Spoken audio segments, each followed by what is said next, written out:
queda a disposición. O sea, no me van a revisar.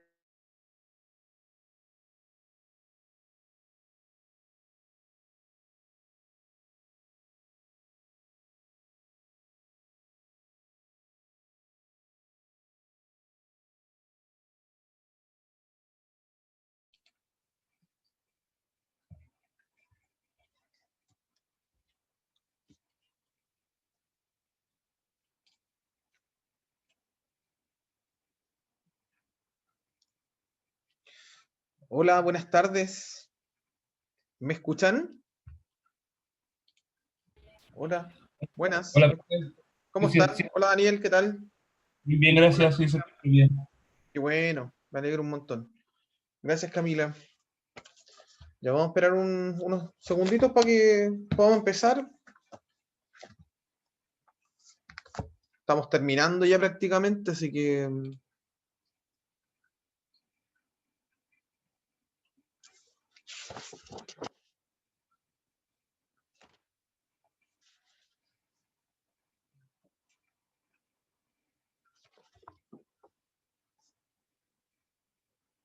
estoy aprovechando de pasar la lista, por si acaso. Por eso no les hablo.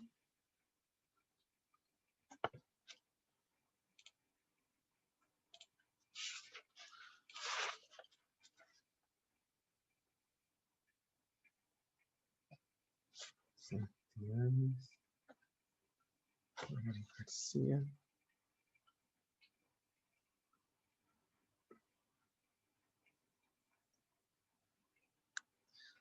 Hola, hola Ana Cintia, hola Tere, hola Ana Santibáñez. Hola, profesor. ¿Cómo están? ¿Bien usted? Bien. Oye, cada vez se Profesor, conecta menos esta clase. sí, es que estamos así full entregando los últimos trabajos. Me Profesor, imagino. tengo una dificultad con la asistencia. ¿Qué Hay pasó? días que tengo muy baja asistencia y yo sé que he faltado muy pocas clases. Tengo un 57%. ¿No será que como vemos tantas Anas en el curso se habrá confundido? Capaz, pues. Pero le cuento una buena noticia. Sí, yo sé que no, no La influye. asistencia no impacta en este semestre por lo menos. Pero si quiere que yo Sí, la arregle, podría es mandarme que un tengo, correo. Si quiere ya. mandarme un correo con los días, a lo mejor que no le puse, digamos, presente, y yo la puedo dejar presente si no tengo problema. Yo se lo No, arreglo. si era por si había una dificultad, porque quizás se habrá confundido porque tengo 57 como que faltaba la mitad de las clases. Mire, partiendo que las pausas académicas, todos los estudiantes quedan ausentes.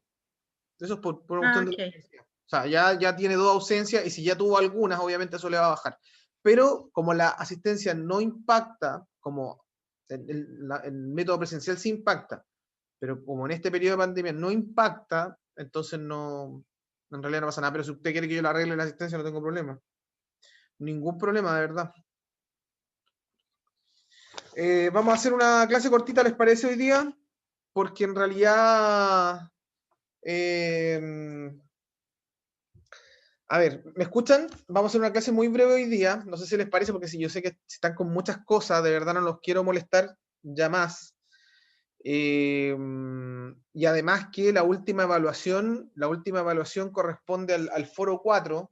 Ya con eso yo voy a sacar promedio. Yo les dije que hasta el martes 8, creo, de diciembre, hasta el próximo martes 8, voy a recibir todo lo atrasado. Ya todo, absolutamente todo. Y con eso yo ya empiezo a sacar promedio. ¿Y por qué razón? Porque resulta que la nota de los 4 foros, ¿cierto? Corresponde a la cátedra 3.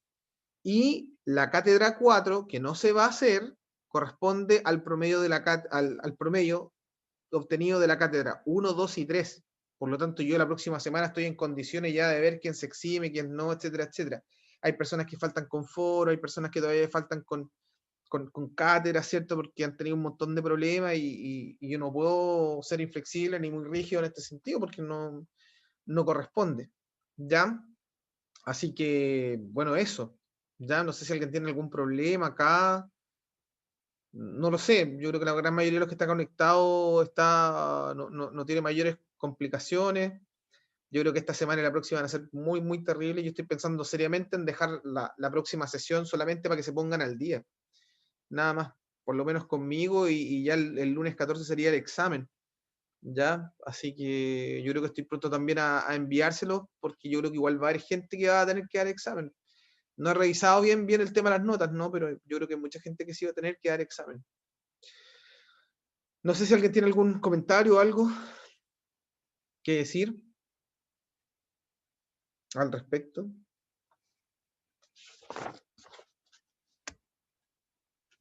¿No? ¿Nadie? ¿No?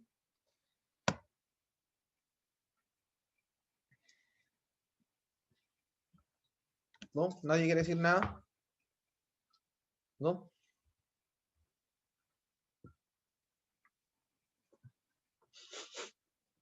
¿No? ¿Nadie? Ya. Bueno, vamos a empezar entonces con una clase breve entonces hoy que tiene que ver con la gestión y con la innovación, ¿ya? Y en una segunda parte, bueno, les quiero presentar un poquito una exposición a propósito de innovación en educación, porque tiene que ver con las nuevas tendencias en educación, que tiene que ver con el desarrollo del pensamiento crítico. Yo les mandé dos presentaciones, una que es de la universidad, ¿cierto? Y que en el fondo estuve haciendo algunos ajustes, y otra que presenté en una exposición internacional, ¿cierto? Educación, respecto del pensamiento crítico, y que me parece que es súper ventajoso, lo quiero promover porque creo que tiene mucho que ver con este fin, digamos, de la reproducción de contenido, ya de la reproducción, por reproducir contenido, a eso me refiero. Así que les voy a compartir inmediatamente pantalla para que empecemos y no nos demoremos más en este sentido, ¿ya? ¿Logran ver o no? ¿Logran ver? Sí, profe, sí. Perfecto, perfecto. Ya. Entonces,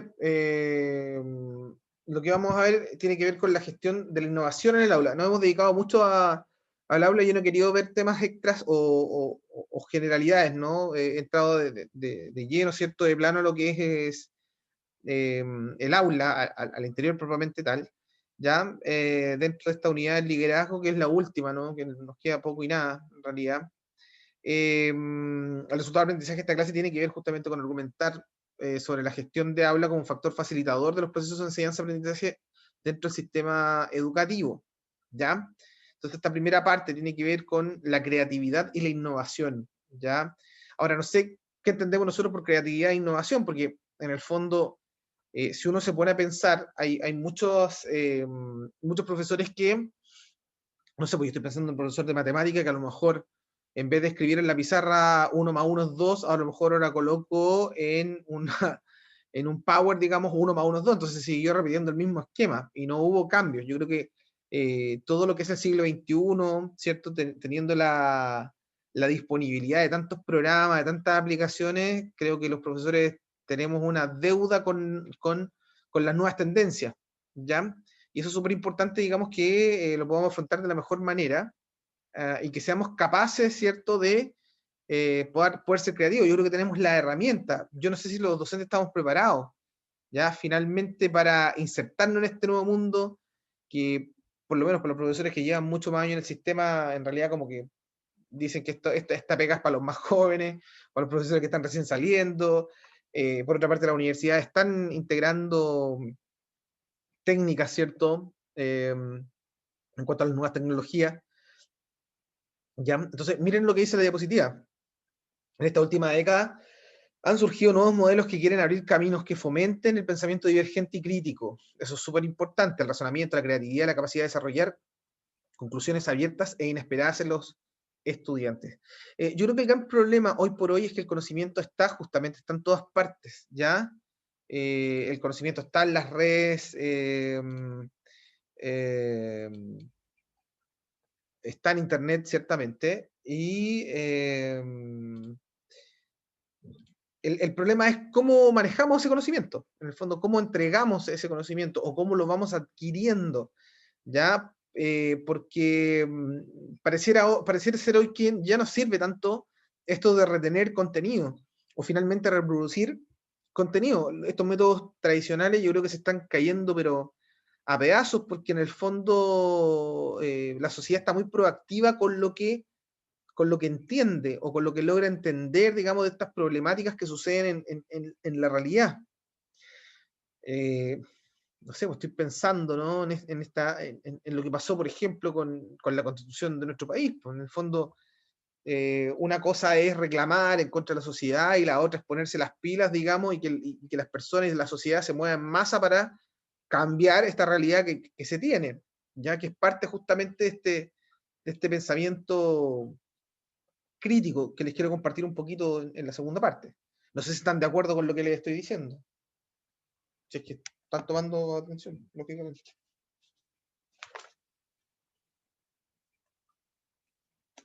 ¿Sí? ¿No? Sí, profesor. Ya, gracias, muchas gracias. Bueno, gracias, Ana, muchas gracias. Bueno, sigamos acá. Es importante fomentar la creatividad, por supuesto, porque eso nos puede dar muchas formas, nos abre un abanico para poder enseñar, para poder evaluar también. ¿Ya? Dice que los profesores debemos ser un verdadero motor del pensamiento creativo en la escuela. ¿Ya? El profesor tiene que tener, sí, absolutamente, debemos tener o fomentar, ¿cierto?, lo que es la creatividad, ¿ya? Tenemos que fundamentar, ¿cierto?, para nuestro ejercicio profesional, tenemos que partir con ideas pequeñas para fomentar la reflexión crítica, que esto no se transforme, insisto, en mera teoría, sino que también en práctica, ¿no? Para finalmente crear voces creativas, ¿ya? Para fomentar, digamos, voces creativas, niños con iniciativa, ¿no? Que eso sería fundamental, absolutamente fundamental, ¿ya? Sé que cuesta porque en realidad esto depende mucho de nosotros, depende mucho de las habilidades personales, qué tan creativo o qué tanto podemos abrirle el abanico, ¿cierto? Para que nuestros estudiantes finalmente aprendan o logren retener, digamos, lo que están aprendiendo. Muchas veces, hablando en esta clase del aprendizaje significativo, ¿cierto? Tenía que ver con este vínculo que los estudiantes tienen con su realidad cercana, con su realidad social, su realidad familiar cercana. Pero no basta con eso, no basta con eso, hay que meter las manos en la masa y ver las formas, porque en el fondo, si nosotros nos ponemos a pensar que esta vinculación que existe en el aprendizaje significativo entre el estudiante, ¿cierto?, y su realidad cercana, estamos dando un paso, pero ¿cómo logramos el otro paso? ¿Ya? ¿Cómo generamos experiencias de calidad? ¿Cómo generamos experiencias que finalmente nos impacten, más allá de un simple gusto, ¿no? Sino que con un aprendizaje que realmente impacte la mente de nuestros estudiantes, ¿ya? Eso tiene que ver con la creatividad, tiene que ver con la innovación, tiene que ver con, no con el fondo, sino con la forma, ¿no? Cómo el profesor a mí me enseña tales cosas, ¿ya? Y no sé si están de acuerdo o no. Sigamos. Dice que la sociedad del conocimiento requiere de otro tipo de escuela, que responda a sus características, peculiaridades, ¿cierto? Y también a sus necesidades, ¿ya? ¿Qué tenemos que ver con esto? O sea, que en el fondo la creatividad y la innovación nos invitan, nos empujan en realidad a una sociedad del conocimiento, pero también un cambio de paradigma, ¿ya? Porque no puede ser, insisto, que este profesor de matemáticas que coloca 1 más 1 en la pizarra, después coloque 1 más 1 en el proyector, o sea, en realidad no sirve de nada, o simplemente no entendió el mensaje, traspasó, digamos, la información, pero no fue capaz de ocupar otros medios, ¿ya? Tenemos que ser valientes, creo, que tenemos que tener el suficiente coraje y que no nos dé miedo la, la innovación tecnológica, ¿ya? Porque yo creo que está al servicio de nosotros, no para amargarnos la vida, porque algunos piensan, pucha, pero esto reviste, no sé, pues reviste capacitaciones que incluso el ministerio ofrece, ¿ya? Y muchos docentes tienen miedo, son súper reticentes a la actividad tecnológica, y eso no debiera ser así. Yo un montón de veces les dije en gestión propiamente tal, les dije que el mejor profesor no era el que necesariamente castigaba, ¿no? O tenía medidas de control disciplinario con los chicos, sino que cuando uno hacía o cuando uno realizaba una clase buena, ya en donde los alumnos participaban, estaban atentos, no era necesario tener o contar con medidas disciplinarias, po. ¿ya? Espero que se acuerden de eso. O sea, una buena clase nunca, nunca va a tener,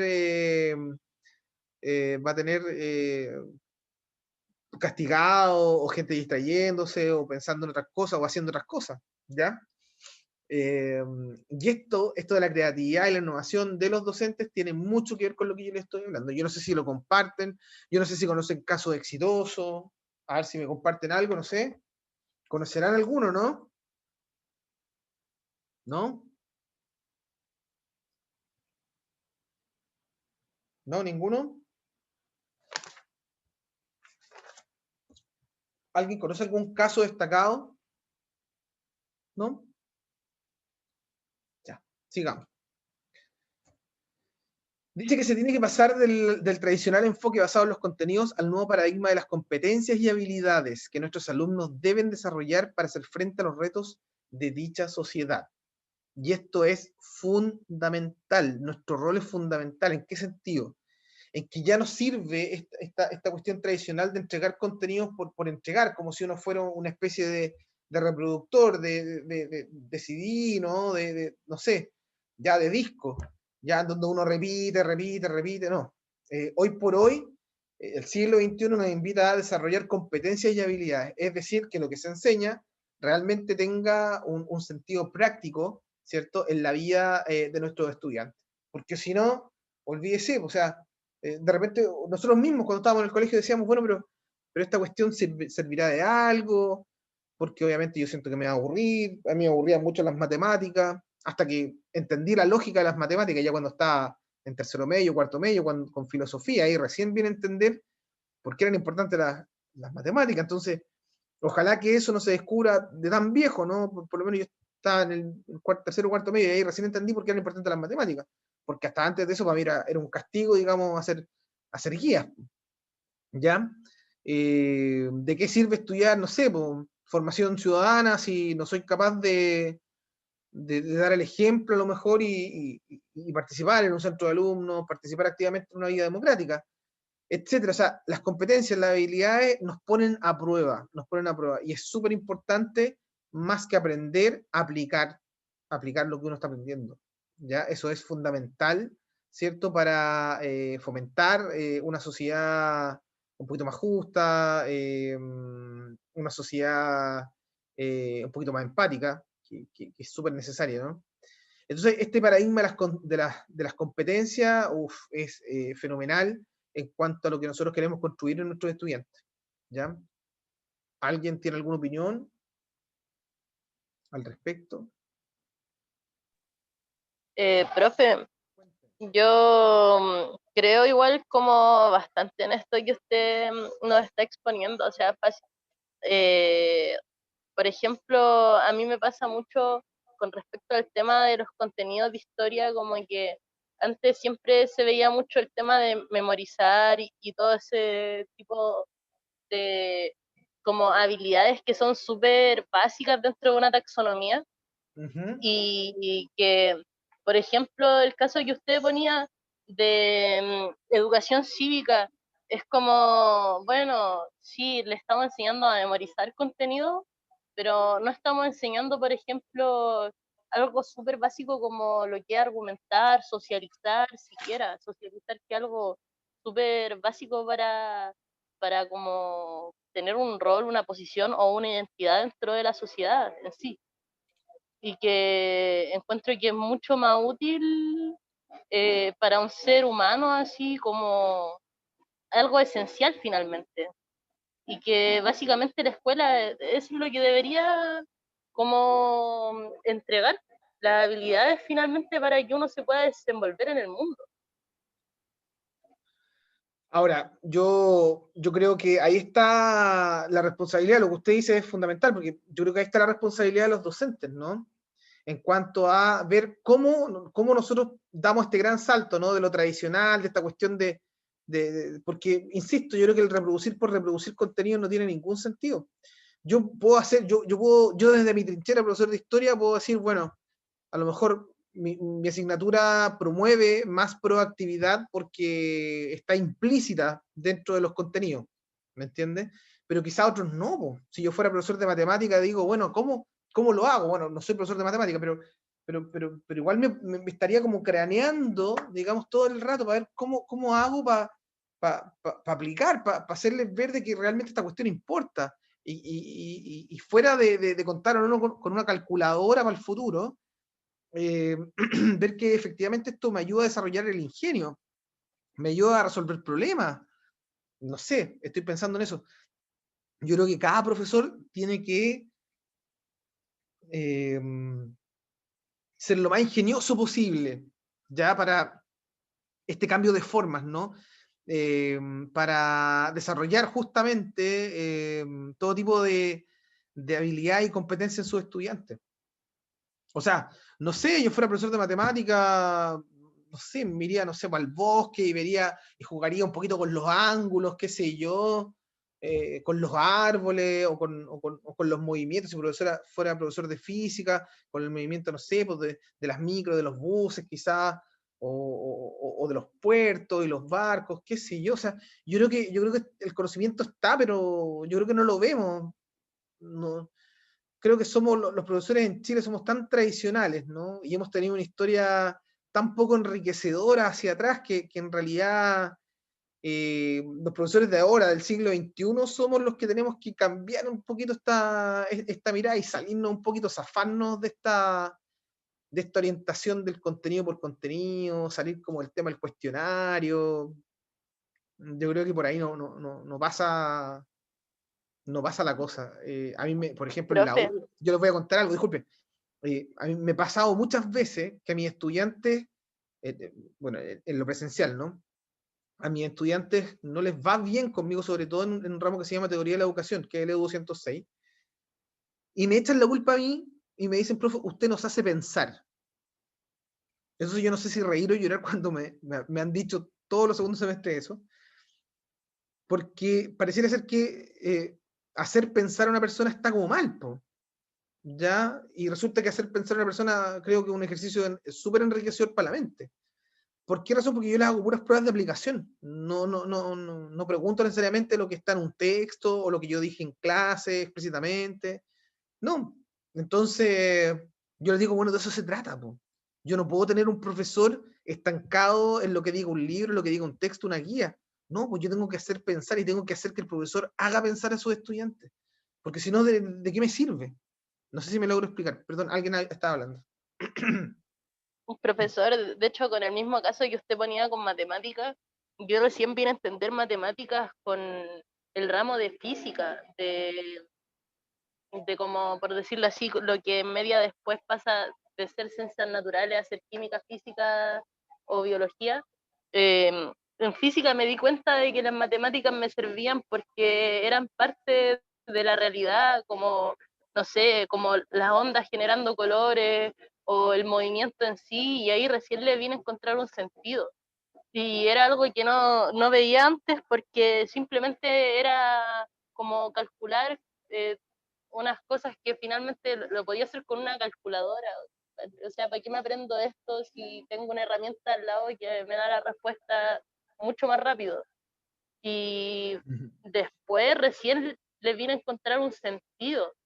Ya estoy hablando así cuando estaba en la media, o sea, en la básica nunca encontré realmente como esa motivación de querer saberlo.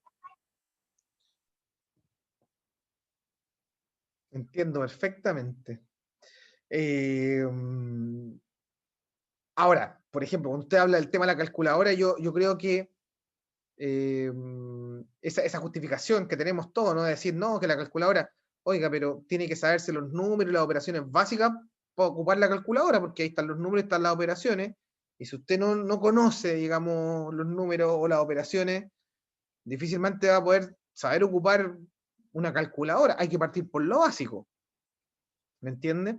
Pero entiendo perfectamente lo que usted me quiere decir, porque en realidad uno después, digamos, con la maduración de los contenidos, de los aprendizajes, uno se da cuenta, en el fondo, de lo que va aprendiendo. A mí, de verdad, yo le digo, o sea, me abrió el tercer ojo con filosofía. Ahí logré entender todo. Para mi gusto fue como volver al colegio, haber tenido filosofía en tercero y en cuarto medio. O sea, Para mí fue como, hoy por fin estoy comprendiendo lo que leo, por fin estoy comprendiendo los sentidos de lo que leo, la lógica simbólica, la lógica de la oratoria, etcétera. O sea, empecé a entender todo, absolutamente todo, y como que se me abrió el panorama. O sea, yo de verdad, se lo digo muy honestamente, yo gracias a la filosofía siento que me fue bien en la universidad, por ejemplo.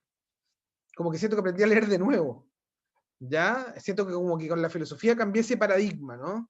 No tan explícito como lo que estamos viendo ahora, sino que pude comprender todo, ¿ya? Y fue maravilloso. Para mí fue como un portal que se abrió en el fondo. Eso, ¿ya? Y otra cosa, profe, cuéntame. también que me pasa mucho en mi práctica ahora, es que también como estoy dando clase a un primero medio y la mayoría de lo que piden los objetivos de aprendizaje desde las bases curriculares es el análisis. Claro.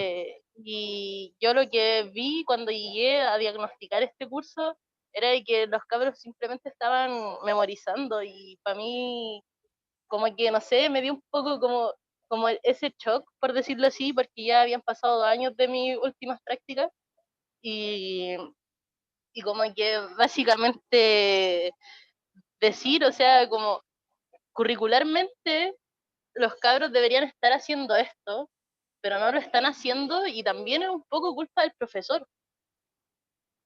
¿Y cómo puedo yo desarrollar eso si es que están como taxonómicamente tan abajo, por decirlo así, y recién como que son capaces de contextualizar? ¿Cómo hago que analicen? ¿Cómo hago que evalúen? ¿Cómo hago que creen? Claro. Que creen cosas.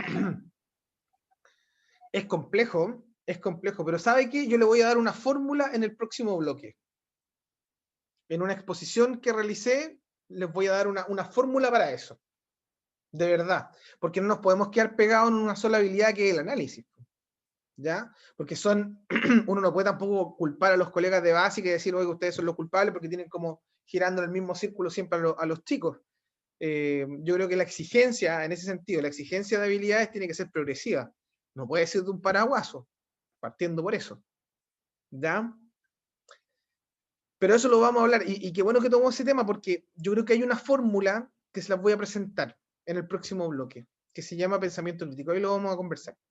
Dice que la labor del profesorado en este proceso de cambio de paradigma debería ser esencial, debe propiciar la creatividad, el pensamiento crítico, que lo vamos a analizar en el próximo bloque, la aplicación de los contenidos a situaciones reales, que es fundamental, ¿ya?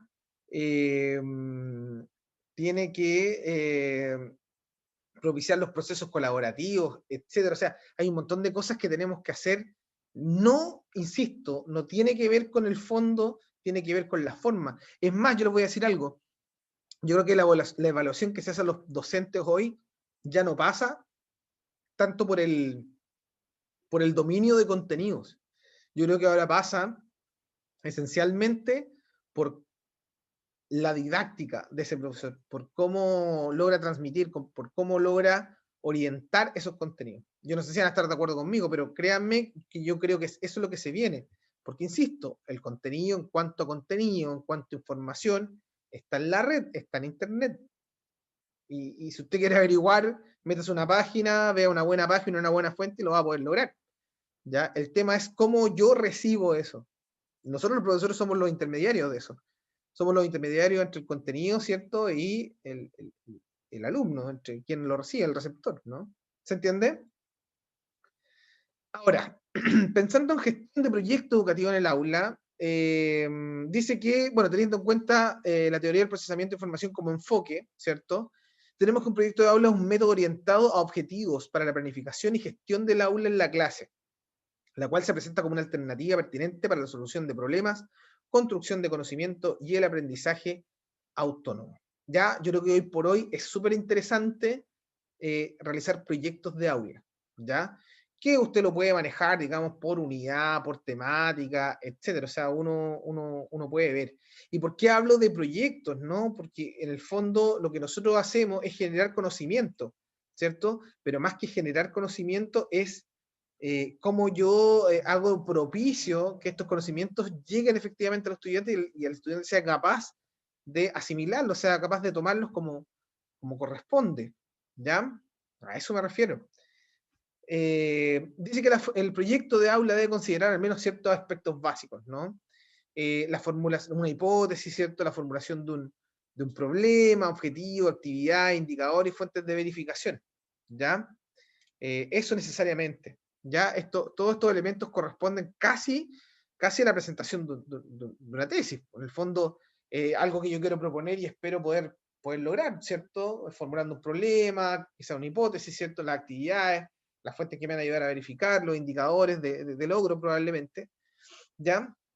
Y esto es súper interesante, yo creo que esto va a cambiar incluso, yo les digo honestamente, yo creo que esto va a cambiar incluso el sistema de planificaciones. Yo creo que incluso hoy por hoy el sistema de las planificaciones está muy obsoleto. Yo creo que las planificaciones ahora no cumplen ese rol tan académico que uno pretende llegar, sino que cumplen un rol más bien administrativo, de organización, simplemente de los contenidos, pero no tiene un peso académico como crear un proyecto de aula. No sé si me explico. Un proyecto de aula obviamente va a tener mayor peso, ya en la medida que yo sea capaz de generar aprendizaje, que sea capaz de generar conocimiento, ¿ya? Y me parecería súper interesante que estos proyectos de aula existieran, no sé, por unidad, por tema, por subtema, por como quiera uno dividirlo, pero que existiera, que se cambiara este paradigma tan tradicional del currículum, ¿no? Lo que uno ve en teoría y diseño curricular, ¿cierto? El tema de los tipos de planificación, etcétera. O sea, que en realidad, sí, yo estoy de acuerdo, yo también los vi y estoy totalmente de acuerdo, pero no nos podemos quedar con eso. Honestamente no nos podemos quedar con eso siempre y toda la vida, ¿ya? Sobre todo los docentes. Esto que a uno le tengan, no sé, que la GFUTP le diga, oiga, haga una planificación no semanal o bimensual o mensual, qué sé yo, semestral, que en realidad sirve para ordenar los contenidos, pero no tiene un peso académico como lo tendría un proyecto de aula, que yo creo que para allá tenemos que apuntar, ¿eh? Se los digo muy honestamente. Usted me puede decir, pero puede ser más pega, ¿no? Mire, las planificaciones pueden estar ahí y hacerlas las mismas GFUTP, ¿ya? Porque ahora está toda la información, por los mismos textos del gobierno, ¿cierto? Está las horas, la cantidad, ¿cierto? Y eso existe, po. Así que en realidad no, es como cuestión de traspasar de un lado para otro, ¿no? Pero estos proyectos de aula no. Estos proyectos de aula también tienen que ver con la realidad de curso que uno tiene, más o menos con las expectativas, las realidades que se pueden generar también, ¿ya? ¿Hasta aquí alguna duda, alguna consulta con lo que es innovación?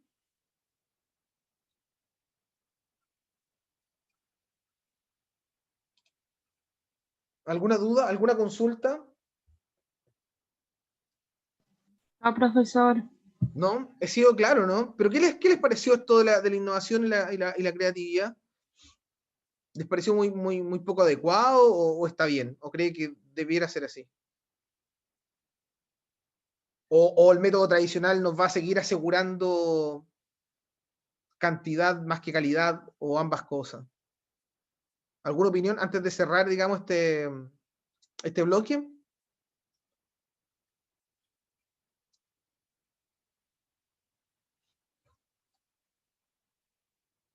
¿No? ¿Ninguna? ¿Todo bien, como dice Marcela? Ya. Nos vemos en el próximo bloque. En el próximo bloque les quiero comentar un poquito del pensamiento crítico. Yo sé que van a estar de acuerdo porque viene como anillo al dedo. Y adelantándolo un poquito, el pensamiento crítico tiene que ver justamente con esta aplicación a lo que uno debiera realizar como docente. Pero lo vemos después. ¿Ya? Nos vemos en un ratito más. ¿Les parece? ¿Sí? ¿Sí? Ya. Nos vemos en un ratito más entonces. Ya. Nos vemos en un ratito más. 9:30. Chau, chau.